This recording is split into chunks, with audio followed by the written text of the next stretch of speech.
चंद्रपुरात 40 कारतुसा प्रकरणात एक बंदूक जप्त करण्यात आली आहे। शिवाय दोघांना अटक करण्यात आली आहे। इतर आरोपींच्या शोधासाठी पोलीस पथक बिहारला रवाना झालंय। ठाकरे गट युवा सेनेच्या जिल्हा प्रमुखाच्या घरातून 40 जिवंत काडतुसं, तलवार, वाघनखं सापडली होती।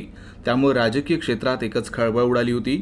या प्रकरणात आता एक बंदूक शाबाज शेख याच्या घरातून जप्त करण्यात आली आहे। शेख हा ठाकरे गटाचा शहर प्रमुख आहे, तर विशाल सहारे याला देखील पोलिसांनी अटक केली आहे। तर घटनेच्या दुसऱ्या दिवशी पवन नगराळे याला पोलिसांनी ताब्यात घेतलं होतं।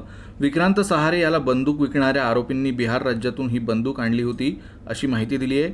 तर बिहारमधून नेमकी बंदूक कुठून आणली याचा शोध आता पोलीस घेत आहेत। यास चौकशी करता बोलावले असता त्याने सदर गुन्ह्यातील जे हत्यार आहे ते त्याने त्याच्या भावाच्या सांगण्यावरून एका शाहबाज शेख युवा सेना शहर प्रमुख उबाठा याच्याकडे दिल्याचे सांगितल्याने त्यास देखील चौकशी करता बोलवले। त्यांच्याकडे चौकशी करत असताना त्यांनी गुन्ह्याची कबुली दिली व जे वेपन लपविलेले होते ते मेमोरंडम पंचनाम्याद्वारे हस्तगत करण्यात आले।